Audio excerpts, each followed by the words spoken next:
का दोपहर की नंबर 1 डिबेट में आपका स्वागत है। मैं हूं आपके साथ हिमांशु दीक्षित। मोदी 3.0 में विपक्ष और केंद्र सरकार के बीच कल सियासी जंग का पहला राउंड है, जब लोकसभा स्पीकर के पद के लिए वोटिंग होगी। देखिए, भले ही नंबर मोदी सरकार के पाले में है, लेकिन संसद में मुकाबला बेहद दिलचस्प होने जा रहा है। पर यह भी कहा जा सकता है कि मोदी को सीधे टक्कर देने वाला इंडी गठबंधन पहले राउंड में दो फाड़ हो गया है। स्पीकर पद को लेकर विपक्ष में एकता दिखाई नहीं दे रही। पार्टी ने एनडीए के उम्मीदवार ओम बिरला के खिलाफ के सुरेश को मैदान में उतारा, लेकिन लोकसभा में 29 सीटों वाली टीएमसी से के सुरेश को हरी झंडी नहीं मिली। टीएमसी खुलकर के सुरेश के विरोध में उतर आई है। ऐसे में सवाल विपक्ष पर भी है कि वो मोदी को कैसे टक्कर देगा। उस जंग में उससे पहले ही हार का सामना करना पड़ेगा। क्या हार मिलने वाली थी? लेकिन दीदी ने यह भी एक बात कही जा रही है कि राहुल और खड़गे के मंसूबों पर पानी फेर दिया। विपक्षी खेमे में जो दरार आई है, इस पर हम बात करेंगे, कई दिग्गज हमारे साथ जुड़ेंगे। लेकिन ये आपको बता दें, बड़ी खबर कि मोदी 3.0 में केंद्र से पहले सियासी जंग देखने को मिल रही है। विपक्ष दो फाड़ होता हुआ दिख रहा है। लोकसभा स्पीकर के चुनाव से पहले ममता बनर्जी ने एक जोर का झटका दिया। विपक्ष के उम्मीदवार को टीएमसी ने समर्थन नहीं दिया। के सुरेश के नॉमिनेशन पर टीएमसी ने साइन नहीं किया। टीएमसी ने यह भी कहा कि हमसे कोई भी परामर्श नहीं लिया गया इस मुद्दे पर, ना ही कोई सामूहिक फैसला लिया गया है। टीएमसी से कोई सलाह नहीं ली गई है, यह कहा गया है ममता बनर्जी की तरफ से। बड़ी खबर इस वक्त की आपको बता रहे हैं। तो यहां पहला मुकाबला, लेकिन पहले मुकाबले में क्या विपक्ष धराशायी हो रहा है, इस पर भी बात की जाएगी।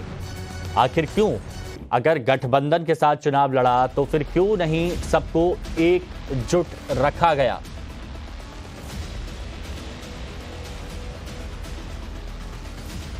कि ऑपोजिशन को कंस्ट्रक्टिवली सरकार के साथ कोऑपरेट करना चाहिए। ऑपोजिशन ने क्लियरली कहा है, राजनाथ सिंह जी का खारगे जी को फोन आया। राजनाथ सिंह जी ने खारगे जी से कहा, देखिए आप हमारे स्पीकर को सपोर्ट कीजिए। ऑपोजिशन, पूरी ऑपोजिशन ने कहा है, हमने सब के सब से बात की है, पूरे ऑपोजिशन ने कहा है कि हम स्पीकर को सपोर्ट करेंगे, मगर कन्वेंशन ये है कि डेप्यूटी स्पीकर ऑपोजिशन को मिलना चाहिए। राजनाथ सिंह जी ने कल शाम कहा था कि वो खारगे जी को कॉल रिटर्न करेंगे। अभी तक राजनाथ सिंह जी ने खारगे जी का कॉल रिटर्न नहीं किया है। तो मोदी जी कह रहे हैं कंस्ट्रक्टिव कोऑपरेशन हो, और फिर हमारे नेता को इंसल्ट करा जा रहा है। तो नियत साफ नहीं है। नरेंद्र मोदी जी कोई कंस्ट्रक्टिव कोऑपरेशन नहीं चाहते हैं, क्योंकि कन्वेंशन है कि डेप्यूटी स्पीकर ऑपोजिशन का होना चाहिए।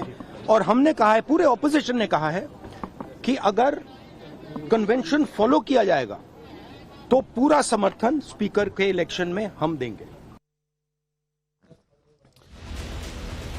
तो राहुल गांधी को आपने सुन लिया, लेकिन सरकार की तरफ से यह कहा गया है कि 3 बार मल्लिकार्जुन खड़गे जी को फोन किया गया और लोकतंत्र में शर्त नहीं होती है, ये बीजेपी की तरफ से कहा गया। अब देखिए, इस पर चर्चा करेंगे। कुछ मेहमान हमारे साथ जुड़े हुए हैं, उनसे आपको मिलवाते हैं। हमारे साथ में बीजेपी प्रवक्ता शलभ मणि त्रिपाठी जी, बीजेपी प्रवक्ता शलभ मणि त्रिपाठी जी हमारे साथ में। हमारे साथ में अवधेश कुमार जी, वरिष्ठ पत्रकार हैं। अजय वर्मा जी कांग्रेस की तरफ से, कपिश श्रीवास्तव जी समाजवादी पार्टी के प्रवक्ता हमारे साथ में हैं, दुष्यंत नागर जी राजनीतिक विश्लेषक, और बादल देवनाथ जी हमारे साथ में राजनीतिक विश्लेषक जुड़े हुए हैं। आप सभी का बहुत बहुत स्वागत है। अजय जी, देखिए, अब आप ये बोलें कि मैं आपको वक्त नहीं देता, मैं हमेशा शुरुआत आपसे ही करता हूं और बहुत विनम्रता के साथ सवाल पूछता हूं। तो अजय जी, मेरा आपसे यही सवाल है कि अपने तो अपने होते हैं, ये कहा गया था, गठबंधन मजबूती के साथ चुनाव लड़ा था, लेकिन आज के सुरेश जी को आपके ही अपने लोग क्यों सपोर्ट नहीं कर रहे हैं? धन्यवाद हिमांशु जी, आप कह रहे हैं कि वक्त दे रहा हूं, तो आप देते ही हैं सबको। देखिए, राहुल जी का भी आपने स्टेटमेंट सुना। लोकतंत्र में सीधी सी बात ये थी कि लोकतंत्र में हमने कहा कि ठीक है, हम स्पीकर को समर्थन दे देंगे, लेकिन डिप्टी स्पीकर अक्सर देखा गया है कि अपोजिशन का होना चाहिए। लेकिन उस पर कोई फोन नहीं आया है, जबकि सबके सहयोग, सबके साथ और सबके विकास की बात करते हैं। ये जो इनका जुमला है सबका साथ सबका विकास, ये चाहते हैं कि सबका साथ ना होके सबका विनाश और बीजेपी का विकास। अजय जी, मेरा सवाल आपने सुना नहीं, मेरा सवाल आपने सुना नहीं। मैं ये नहीं कह रहा, आपने के सुरेश जी को रखा, ये अच्छी बात है। मेरा ये कहना है कि जब विपक्षी गठबंधन की बात आती है, इंडी गठबंधन की बात आती है, तो यहां पर टीएमसी क्यों सपोर्ट नहीं कर रही? टीएमसी क्यों कह रही है कि भाई हमसे तो बिल्कुल पूछा ही नहीं गया है, हमसे जिक्र नहीं किया? हाँ, मैं आपको उसी की बताने जा रहा हूँ। ममता जी से बात फोन पे की गई है। ममता जी का स्टेटमेंट कब दिया है क्या है, अभी ममता जी का थोड़ी देर में स्टेटमेंट आ जाएगा। ममता जी टीएमसी का आ गया, टीएमसी ने कहा है कि कोई बात नहीं हुई है उनसे। अरे भाई, अभी थोड़ी देर बाद फिर आपके पास स्टेटमेंट थोड़ी देर बाद सुन लीजिए, 1 घंटे में, आधे घंटे में, 2 घंटे में, कि चर्चा 1 घंटे में क्या मना लेंगे? नहीं, बात हुई है ना, वो बता देंगे क्या बात हुई थी, कैसे थी, क्या मनाने की और लड़ाई मनाने की बात तो वहां आएगी हिमांशु जी जहां लड़ाई हो। हमारे तो कोई मतभेद है नहीं। अच्छा, ठीक है, तो मुझे ये बताइए, ना मतभेद है ना मनभेद है, लेकिन जो नॉमिनेशन फॉर्म होता है उसमें हस्ताक्षर भी नहीं है, साइन भी नहीं है टीएमसी की तरफ से किसी के, वो भी बाद में करवाएंगे? नॉमिनेशन फॉर्म्स में इंडिया गठबंधन का एक परिवार है, परिवार का कोई भी सदस्य कर दे, और भी बहुत सारे सदस्य हैं हमारे साथ, 22-23 दल हैं, तो वो उनकी। अच्छा, वही परिवार है कि जहां पर फूफा जी रूठ गए हैं तो उनको मनाने की कोशिश की जाएगी? अच्छा, चलिए, बादल देवनाथ जी, वो तो हिमांशु जी, वो तो शादी में होता है कि फूफा रूठा रहता है, क्योंकि फूफा जब जीजा होता है तो उसकी और खातिर होती है, और जीजा जब फूफा। अच्छा, ठीक है, पहले एक बार बादल देवनाथ जी से रिएक्शन लेता हूं। बादल देवनाथ जी बताइए, ये बोल रहे हैं कि भैया आपसे बोला गया तो और 1 घंटे बाद आ जाएगा रिएक्शन इस पर? नहीं, ऐसा कुछ नहीं है, लेकिन मैं अभी 10 मिनट पहले आप लोगों का फोन आने के बाद मैंने तुरंत खबर लिया, और कई भी चैनल में मैं देखा, दीदी ने खुद कहा उनके साथ इंडिया गठबंधन के चेयरमैन व कांग्रेस प्रेसिडेंट खड़गे जी, राहुल जी या सोनिया जी, कोई एक भी व्यक्ति, एक भी सेंट्रल लीडर इंडिया गठबंधन के ममता दीदी के साथ कुछ नहीं बात का कोई आलोचना, कोई परामर्श नहीं किया। इसीलिए दीदी ने खुद कहा सुरेश जी को हम लोग नहीं मानेंगे, क्योंकि उनके पास, देखिए हिमांशु जी, ममता दीदी पूरे देश के अंदर सबसे अनुभवी है। 7 बार का सांसद, 3 बार का विधायक, 3 बार का सीएम और 3 बार का सेंट्रल मिनिस्टर। इसके बाद भी ममता दीदी जो व्यक्ति इंडिया गठबंधन बनाया और सबको बोला मेरा काम है सबको एकजुट करना, एकजुट तो कर दिया। लेकिन अभी पार्लियामेंट शुरू हुआ, काल से शपथ ले रहा है साहब, और इसके बाद तुम स्पीकर चुनाव जब आ गया तब वो गठबंधन से कोई बात नहीं करेगा। ये तो बिल्कुल गलत बात है। और ममता दीदी के साथ सोनिया जी, खास करके सोनिया जी को बात करना चाहिए था, क्योंकि अब ये बताइए, ये क्या है अजय जी? तो सम्मान करते ममता दीदी भी, मतलब 99 सीटें आ गई तो अपने सहयोगियों को सहयोगी नहीं मानेंगे? नहीं, ऐसा कोई बात नहीं साहब, इसका मतलब ये नहीं तो बताया ना, आपने खुद ने कहा ना कि ममता बनर्जी ने खुद आके कहा है कि उनसे कोई विचार विमर्श नहीं कहा गया। आपको तो, लेकिन हिमांशु जी आपको, हिमांशु जी इनसे पूछिए, हिमांशु इनसे पूछिए कि टीवी तो 400 पार भी करा रहा था, वो उसी तरह की 400 बार टीवी की बातों पे ना जाए, ममता जी के पास पूछ लें, उनसे बता दें, आप तक शाम तक स्थिति स्पष्ट हो जाएगी। आप भी इंतजार करिए, अफवाहों का बाजार गर्म मत करवाइए। अरे वो खुद बोल चुकी है कि बात नहीं हुई, वही 400 पार अब की बार। अरे वो खुद बोल चुकी है बात नहीं हुई। आपका भी बहुत बड़ा सहयोग रहा है हिमांशु जी 400 पार कराने में। वो खुद कह चुकी है कि कोई बात नहीं हुई है, ममता बनर्जी खुद कह रही हैं। अजय भाई, बादल जी 4 बजे तक टीएमसी के ही हैं।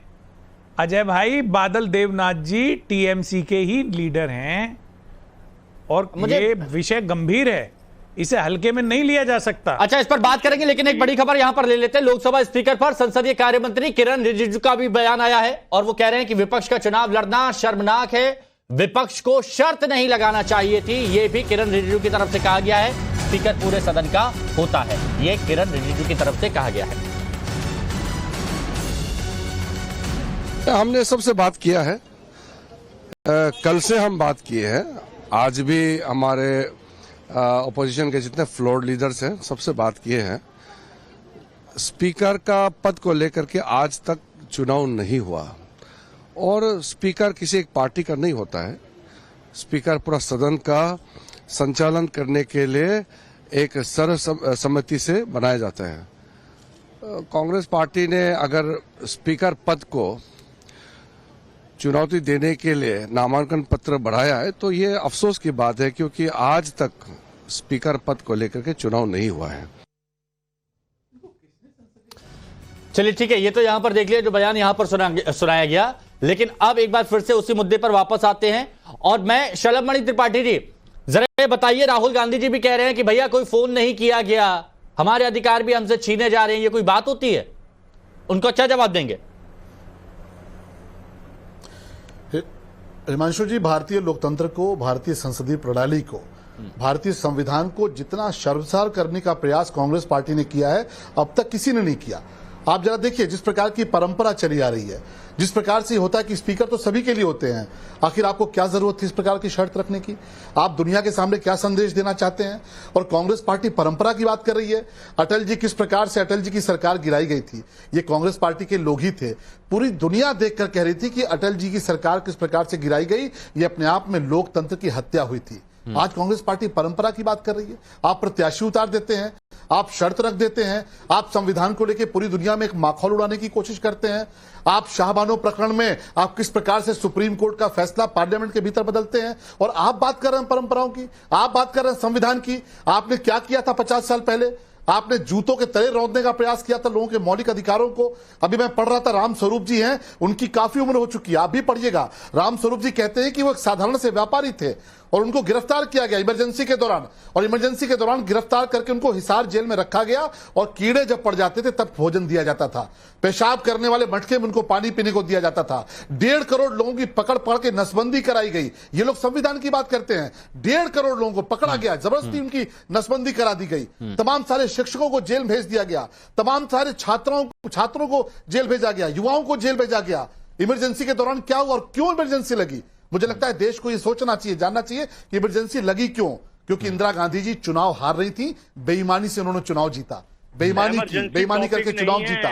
मामला कोर्ट के भीतर गया, कोर्ट ने कहा कि आपने बेईमानी की है, उसके आधार पर इमरजेंसी लगा दी। छात्रों पर लाठियां चली, युवाओं को जेल में भीतर, वो तो ठीक है इमरजेंसी की बात, लेकिन यहाँ पर विपक्ष, माता जी का निधन हुआ। नहीं, लेकिन यहाँ पर कहा जा रहा है कि विपक्ष को आप अधिकार नहीं दे रहे हैं। हिमांशु जी, शलभ जी वो ये कह रहे हैं विपक्ष को आप अधिकार नहीं दे रहे हैं जो यहाँ पर देना चाहिए था आप लोगों को। मुझे मेरी बात पूरी करने दीजिए। अरे रट कर आए हैं ये, मुझे मेरी बात पूरी करने दीजिए। राजनाथ जी रक्षा मंत्री जो इस वक्त हैं, उनकी माता जी का निधन हुआ और उनको इमरजेंसी के भीतर जेल में डाला, उनको घर जाने की तक की इमरजेंसी पे भी कर लेंगे, लेकिन अभी किया है। आज राहुल गांधी जी जो पूरी दुनिया के सामने भारत के संविधान का मजाक उड़ाना चाहते हैं, भारत के लोकतंत्र का मजाक उड़ाना चाहते हैं, प्रत्याशी उतारकर उन्होंने परंपराओं का हनन किया है, प्रत्याशी उतारकर उन्होंने लोकतंत्र का माहौल उड़ाने का प्रयास किया है। ठीक है, प्रत्याशी उतारकर गलत किया है। कपिल जी आपका इस पर क्या मानना है? संविधान हमें आशीर्वाद देता है, हम जरूर एक अच्छा संदेश पूरी दुनिया को देंगे। ठीक है, एक तो विपक्ष की तरफ से प्रत्याशी उतारा गया और दूसरी तरफ विपक्ष में जो एकजुटता दिखनी चाहिए थी वो एकजुटता भी नजर नहीं आ रही है, ऐसे कैसे चलेगा? मुझसे प्रश्न है क्या? जी कपिल जी। अच्छा जी, धन्यवाद। सबसे पहली चीज तो ये है कि हमारे मित्र ने आज के टॉपिक जो पहले आपने डिसाइड किया था, लगता है वही उन्होंने रटा हुआ था, उसको उगल दिया। लेकिन हम आपके टॉपिक पे भी बात करेंगे और अपने मित्र को भी जवाब देंगे। बोलिए। सबसे पहली चीज तो यह है कि लोकतंत्र में चुनाव होना ही लोकतंत्र की निशानी है, और ये संविधान को ना मानने वाले लोग लोकतंत्र की जगह राजतंत्र में ले आके वो क्या कहते हैं, दक्षिण भारत से सिंहासन का वो जो डंडा था, राजदंड स्थापित करते और बताते हैं कि ये जो है वो लोकतंत्र में विश्वास करते हैं। वाह भाई वाह, बहुत बढ़िया। अब मैं दूसरी बात कह रहा हूँ, इमरजेंसी क्यों लगा ये तो बता दीजिए। वो भी बताएंगे। क्यों लगाई थी? इंदिरा गांधी जी का चुनाव हारने पर इमरजेंसी लगा देंगे पूरे देश के ऊपर। दिखाऊंगा उसी पर। दोनों मुद्दों पर एक बार सुन लेते हैं कपिल जी के विचार ना। कपिल जी के विचार दोनों मुद्दों पर एक बार सुन लेते हैं। लोकसभा स्पीकर को लेकर वो क्या कहना चाहते हैं, विपक्ष की भाई। एक मिनट शलभ जी, आपको माकूल जवाब दूंगा। हाँ बोलिए बोलिए। हमको अवसर पूरा हिमांशु भाई देंगे। सबसे पहले चीज तो ये है, ये बता दीजिए। शलभ जी थोड़ा सा कोर्ट ने कहा कि इंदिरा गांधी चुनाव बेईमानी से जीती, इस पर आप इमरजेंसी लगा देंगे। जब विपक्ष सक्षम नहीं था तो युवाओं पर लाठियां चलवाएंगे, नेता का पद नहीं महिलाओं दिया को जेलों को भीतर ठूस के रखेंगे। अब देखिए, या तो माता जी का निधन हुआ, आप उनको नहीं, शलभ जी सुनिए ना, बहुत इंपॉर्टेंट टॉपिक है, बहुत इंपॉर्टेंट टॉपिक है, बहुत इंपॉर्टेंट टॉपिक है। और अभी अवधेश जी से भी मेरे को बात करनी है, इसीलिए एक बार कपिल जी की बात कंप्लीट हो जाने दीजिए। बोलिए कपिल जी। ये बहुत सीधी सी बात है। आज विपक्ष कमजोर नहीं है। पिछली बार कमजोर था तो इन्होंने कहा कि नहीं भाई, संवैधानिक प्रक्रिया के अनुसार इनको विपक्ष का नेता नहीं दिया जा सकता। लेकिन हम तो 3 सीट वालों को भी देते थे जब अटल जी और मुरली मनोहर जोशी और आडवाणी साहब आते थे इनके यहाँ, अभी विपक्ष का नेता देते थे। और आप याद कीजिए, बाकायदा भारत का प्रतिनिधित्व करते थे अटल बिहारी वाजपेयी साहब। ये था सत्ता का दम। और आज अगर हम कह रहे हैं कि आप जो स्पीकर खड़ा कर रहे हैं, पूरी मदद करेंगे आपकी, कोई चुनाव नहीं होगा, तो आपको कहना ही चाहिए कि भाई बिल्कुल डिप्टी स्पीकर तो विपक्ष का होना ही चाहिए। यही लोकतंत्र की स्वस्थ परंपरा है। तो आप फोन करने के बाद वापस फोन करके नहीं बताते, क्योंकि राजनाथ साहब के हाथ में फोन करके वापस करना नहीं है। डिसीजन मेकर आपके यहाँ 2 लोग हैं, 1 मैन आर्मी और 2 मैन शो। ये है लोकशाही में तानाशाही। अच्छा, विपक्षी एकता का भी जरा बता दीजिए, टीएमसी का किरदार ऐसा क्यों है? यही तो लोकतंत्र का है। आप बताओ कि अच्छा, अगर इंडिया गठबंधन से उन्होंने कह दिया क्या कि हम इंडिया गठबंधन के साथ नहीं खड़े? नहीं, लेकिन खुलकर किसी एक मुद्दे लेकिन खुलकर मुखालफत हो रही है यहाँ पर, तो थोड़ा सा सवाल उठता है ना। अब अवधेश जी आप बताइए, फिर मैं दुष्यंत जी फिर विचार लूंगा। उस पर बात होगी। हाँ ठीक है। अब अवधेश जी ये बताइए, लोकसभा स्पीकर का रण कितना जरूरी था? और लोकसभा स्पीकर का रण चल रहा है अच्छा, लेकिन यहाँ पर विपक्ष में ही आपस में रहा, इस पर क्या कहें? देखिए, कपीश जी ने वर्तमान विपक्ष की राजनीति की एक पंक्ति ऐसी बोली है कि उसी में सूत्र निहित है। इन्होंने कहा है कि इस समय विपक्ष कमजोर नहीं है, यानी संख्या बल अगर हमारे पास है तो हम अपनी शर्तें ला देंगे, शर्तें नहीं मानी जाएंगी तो हम मनमानी करेंगे। ये है मानसिकता इस समय। तो अभी जो लड़ाई दिख रही है, और ये मानसिकता अकेले की नहीं है, ये मानसिकता अकेले की नहीं है। इस समय राहुल गांधी जी की जो देखिए जो कुछ इस समय दिख रहा है, अरे सर कोई बात नहीं, मैं तो आपकी एक पंक्ति निकाला है और वो एक पंक्ति ही बता रही है कि विपक्ष का वो सच है कि इस समय विपक्ष की राजनीति की यही धारा। अरे सुन लीजिए आप गुस्से क्यों हो रहे हैं भाई? कपिल जी सुन लीजिए ना, कपिल जी सुन लीजिए। आप ऐसा नहीं करते, सुन लीजिए। संख्या बल का गुस्सा जो है वो भी ठीक नहीं है। संख्या बल आती जाती रहती है। एक समय आपकी सरकार थी, आप 42 सीट पर भी आ गए, इस बार फिर जो है आपकी ताकत। कपिल जी, शलभमणि त्रिपाठी आपको बीच में, शलभमणि त्रिपाठी आपके बीच में बोल रहे थे, आपको दिक्कत हो रही थी ना, तो थोड़ा सा आप रुकिए ना। देखिए, थोड़ा सा आप रुकिए। जेडीयू के ललन सिंह ने बाहर आकर के जो बयान दिया है, उन्होंने कहा है कि जब राजनाथ सिंह जी के कमरे में बैठक चल रही थी, उस समय केसी वेणुगोपाल जी भी आए थे। राजनाथ जी ने कहा, उन्होंने कहा कि अभी डिप्टी स्पीकर पर तय करिए। राजनाथ जी ने कहा कि इस समय पहले स्पीकर पर हम परंपरा का निर्वाह करते हैं, जब डिप्टी स्पीकर का आएगा चुनाव का तब हम बैठ के आपस में तय करेंगे, पहले इसको कर लीजिए। उन्होंने कहा कि नहीं, ऐसा नहीं है, क्योंकि अगर राहुल गांधी जी तय कर चुके हैं कि या तो पहले डिप्टी स्पीकर की शर्त मानो तब तो हम स्पीकर में मदद करेंगे। अच्छा। अगर शर्त नहीं मानोगे, भाई बयान आके उन्होंने सार्वजनिक रूप से दिया है, अगर यदि ललन सिंह गलत बोल रहे हैं तो उसका खंडन होना चाहिए। बजाबता वो चल रहा है उनका बयान, तो खंडन होना चाहिए।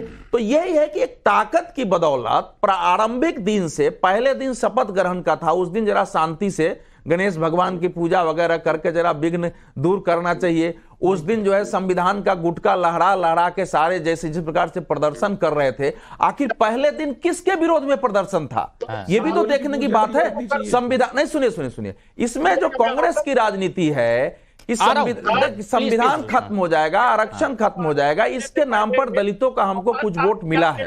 के सुरेश को हम अभी अगर सामने करेंगे और संविधान को पहले से लेके आएंगे तो हमारा समर्थन वो बढ़ेगा, और हमको हमेशा चुनावी मोड में रहना है, चुनावी तैयारी करते रहनी है, और ये दिखाना है कि नरेंद्र मोदी से और उस सरकार से हम ही लड़ रहे हैं। ये कांग्रेस की रणनीति है। अन्यथा इस समय टकराव। देखिए, आपने जो बात कही अवधेश जी, उसी को लेकर एक बड़ी खबर आ रही है। वो बड़ी खबर मैं बता देता हूं, फिर उस पर दुष्यंत जी आपका रिएक्शन लूंगा। बड़ी खबर क्या? के सुरेश की उम्मीदवारी पर बीजेपी ने कांग्रेस को घेर लिया। के सुरेश को जबरन चुनाव लड़ाया जा रहा है कांग्रेस की तरफ से, ये अमित मालवीय कह रहे हैं, और ये भी कह रहे हैं कि हार तय है, फिर भी के सुरेश को चुनाव में उतारा। के सुरेश को बलि का बकरा गांधी फैमिली बना रही है। के सुरेश को नेता विपक्ष बनाना चाहिए था। के सुरेश दलित नहीं, झूठ बोलना बंद करे कांग्रेस, ये अमित मालवीय की तरफ से कहा गया। मुकदमा है इस पर, दलित वाला पर उन पर किया गया है। देखिए जी, अभी तो बताइए दुष्यंत जी, क्या वाकई बलि का बकरा यहां पर बनाया जा रहा है? क्या क्या मंसूबा क्या है? भारतीय जनता पार्टी और भारतीय जनता पार्टी के सहयोगी देश को गुमराह कर रहे हैं। आप देखिए, हमारी संसदीय प्रणाली है वो परंपराओं पे चलती है। 1977 से 2019 तक लगातार लोकसभा में उपाध्यक्ष का पद विपक्ष के पास रहा है।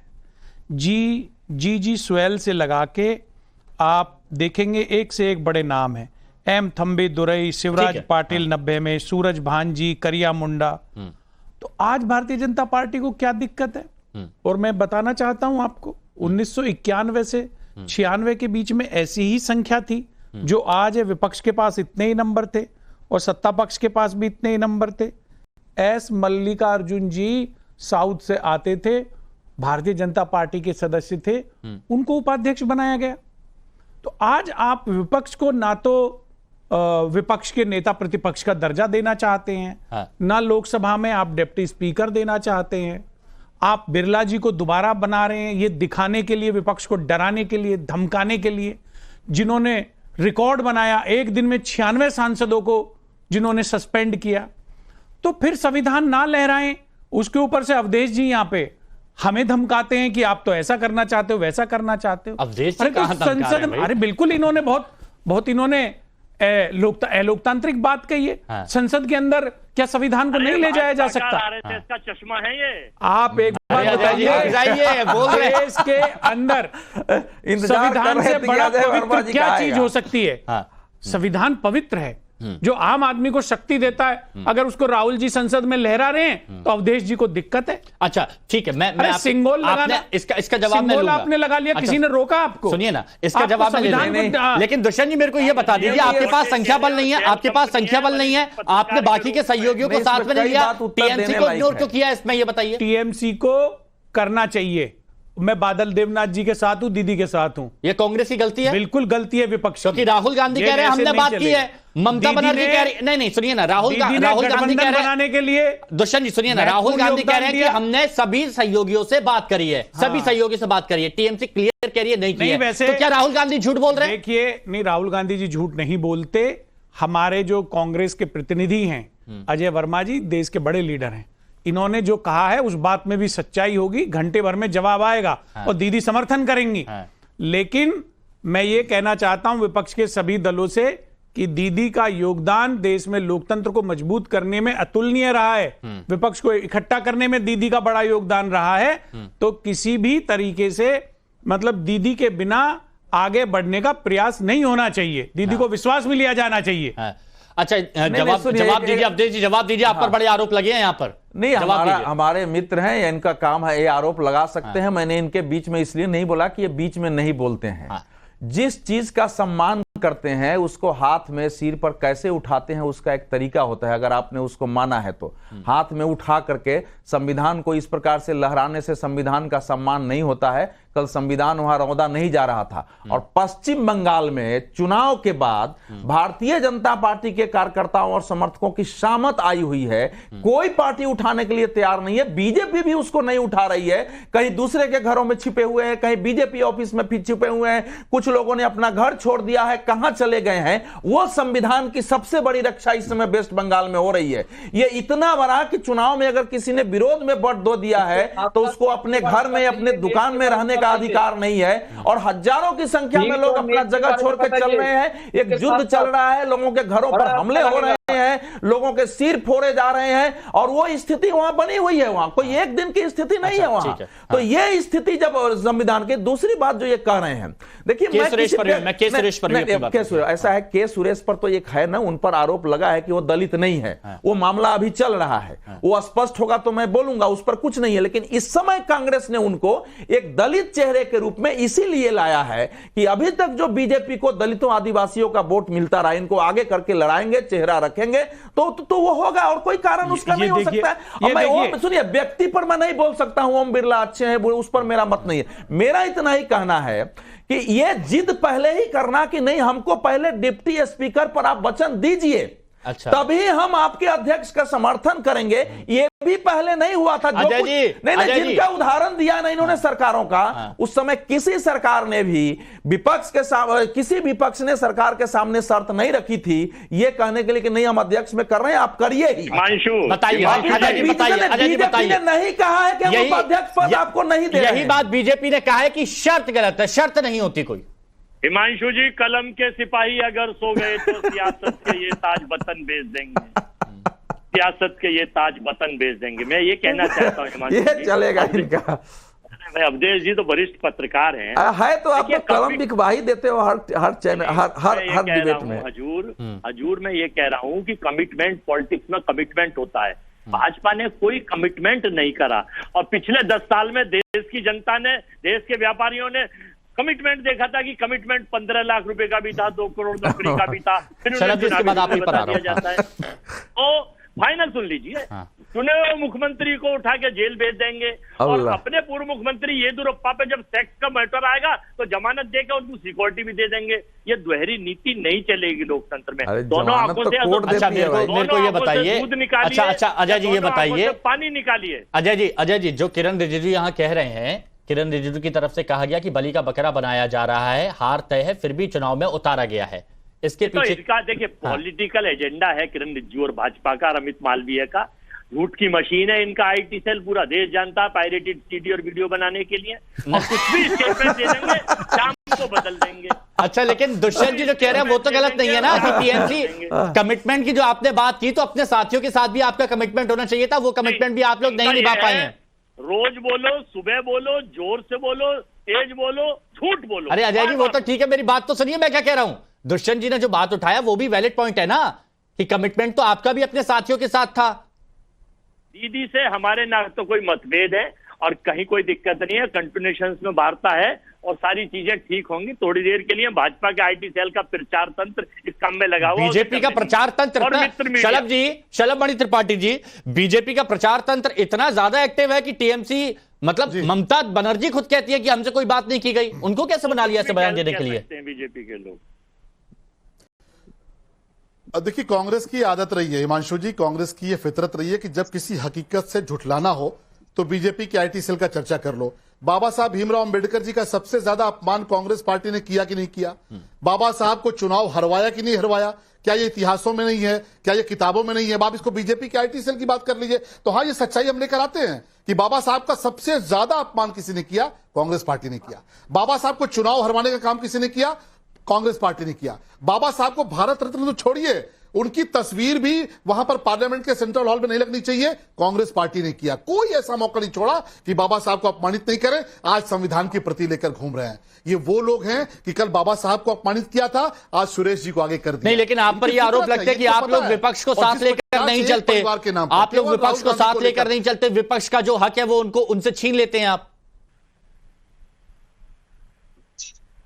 भाई, विपक्ष जब इस प्रकार का काम करेगा, जब आप विदेशी फंडिंग के जरिए, अभी ये कह रहे थे कमिटमेंट की बात, 85 हजार रुपए जो आपने 8500 रुपए जो आपने कहे थे, वो कब दे रहे हैं? जरा कांग्रेस दफ्तर पे आपके लाइन लग रही है, जहां पर आपकी सरकार है, लोग पूछ रहे हैं कि 8500 रुपए का फॉर्म भरवाया था, राहुल गांधी ने कहा था मैं दूंगा, और जहां पर आपकी सरकार है, ये आपका कमिटमेंट है।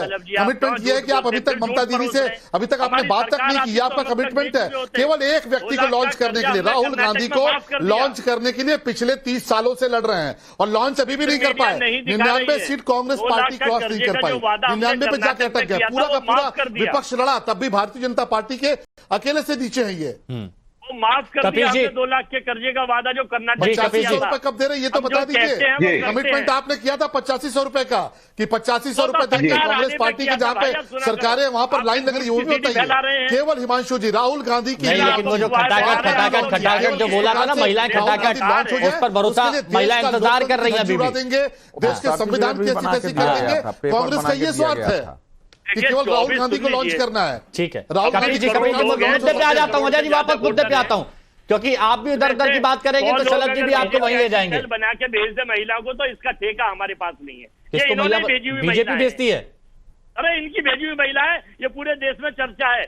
14 करोड़ 8500 रुपए देने का आपने वादा क्यों किया? ये अच्छा है, मतलब ये विपक्ष का रवैया अच्छा है कि कल बादल देवनाथ जी कह रहे थे कि संदेश खाली में 2-2 हजार रुपए में वो महिलाओं को वहां पर बिठा दिया जाता है। आप ही थे ना बादल जी? 85 और आज ये रुपया पहुंचेगा तो हम देंगे। चलिए ठीक है, एक मिनट कपिल जी से बात, कपिल जी से बात, कपिल जी विपक्षी भूमिका कपिल जी देखिए, विपक्ष ने स्पष्ट बात कही, कांग्रेस की सरकार है वहां तो उसने देखा है संख्या बल को, उसने संख्या बल को देखा है कि जब पिछली बार इन्होंने नेता प्रतिपक्ष का भी पद नहीं दिया, हम इनके 3 लोगों को भी देते थे जब ये 3 सांसद से आते थे।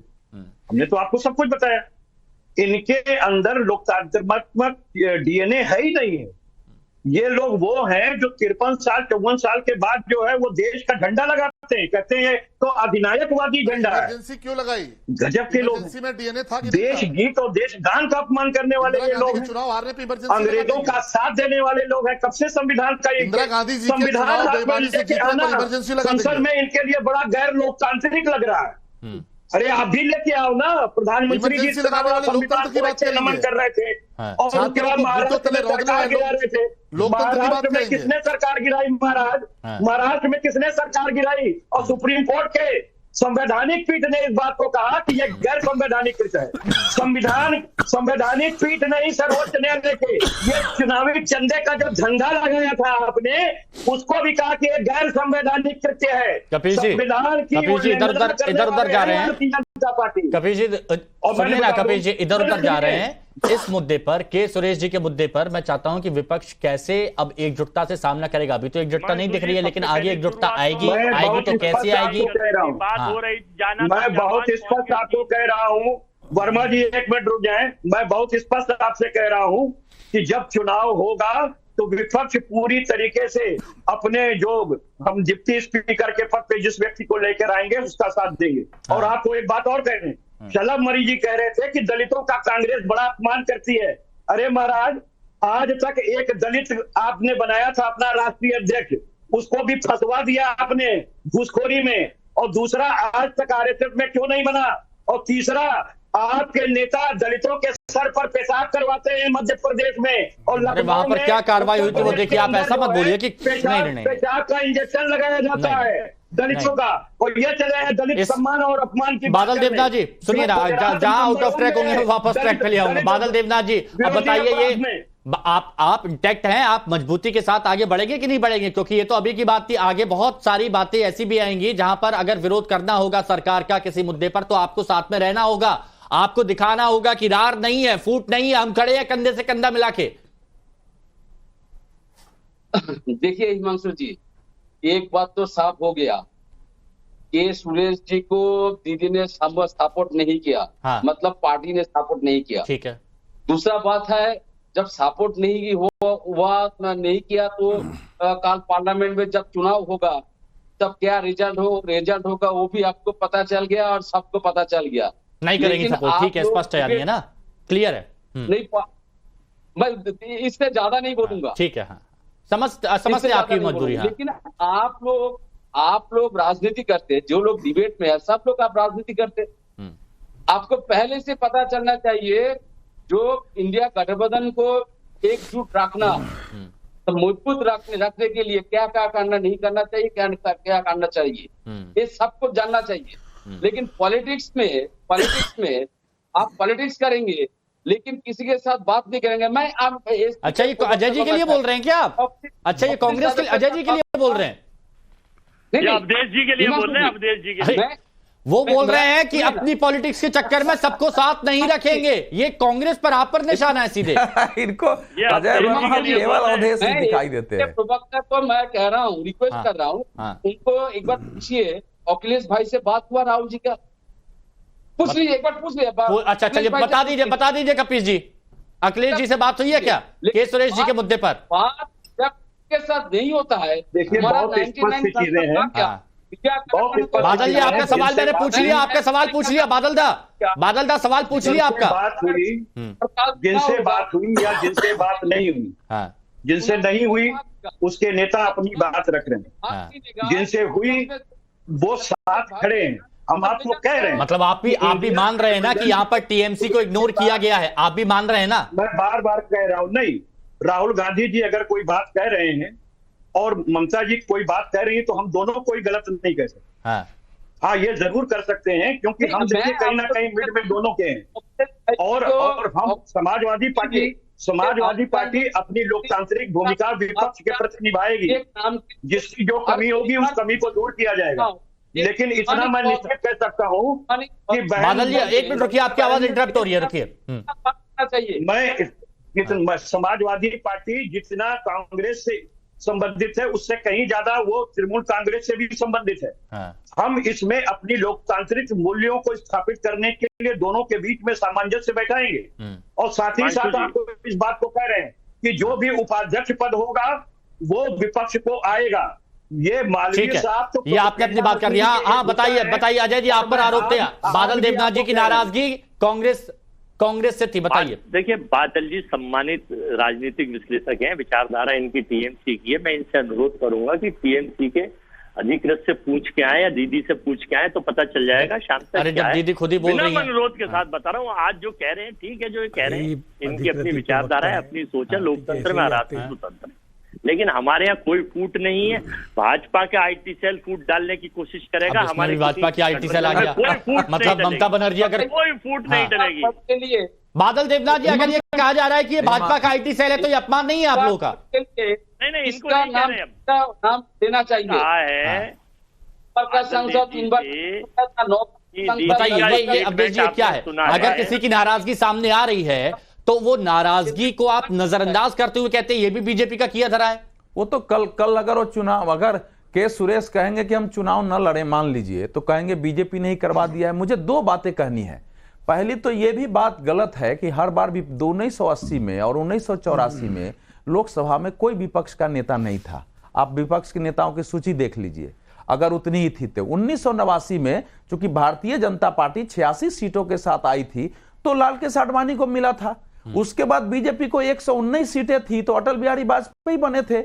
इसलिए ये गलत कहा जा रहा है कि 2-3 सीटें थी तब भी हमने विपक्ष के नेता का 10+2+। अरे सुनिए, मैं अब बीच में तो अरे लेकिन ये तस्वीर इस तस्वीर पर क्या कहेंगे आप? देखिए कितनी बढ़िया तस्वीर है। कपिल जी आप भी देखिए, कपिल जी ये तस्वीर देखिए। लोकतांत्रिक मूल्यों को स्थापना करनी चाहिए। अरे भाई मैं लोकतांत्रिक मूल्य के विरुद्ध नहीं हूं।